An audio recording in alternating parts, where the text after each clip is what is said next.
Pemirsa, pungutan untuk wisatawan asing tourism levy dipastikan berlaku mulai 14 Februari 2024. PJ Gubernur Bali Sang Made Mendrajaya meminta agar digodok insentif atau upah pungut bagi pihak ketiga yang membantu pemungutan tourism levy ini. Menurut Mahendra, pihak ketiga yaitu akomodasi wisata, destinasi wisata, travel agent, maupun cruise agent akan membantu mengumpulkan pungutan itu. Pihaknya juga menekankan bahwa sosialisasi terkait tourism levy harus semakin digiatkan khususnya mengenai tujuan dan peruntukan dari pungutan bagi wisatawan asing tersebut. Hal tersebut sangat penting untuk digaungkan dan diketahui oleh wisatawan, sehingga wisatawan dalam membayar tidak merasa terbebani. Peruntukannya adalah untuk pelestarian budaya dan penanganan sampah di Bali.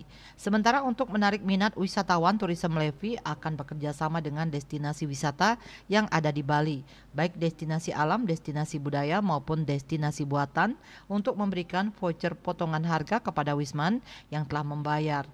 Hal ini untuk merangsang Wisman membayar sebelum tiba di Bali karena akan mendapatkan voucher potongan harga paling besar.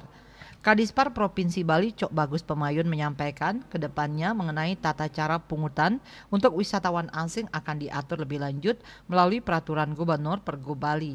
Namun sebelumnya akan didahului dengan pelaksanaan MOU serta perjanjian kerjasama PKS antara pemerintah Provinsi Bali dengan BPD Bali serta GP Bali. Sementara itu Kadis Kominfos Provinsi Bali Gede Pramana mengatakan aplikasi Bali yang akan digunakan untuk pungutan Wisman sudah siap dan telah lulus uji sistem internal test, user acceptance test, assessment infrastructure maupun information technology security assessment serta voluntary vulnerability identification and protection program dari BSSN yang menjamin keamanan data dan informasi yang tersimpan.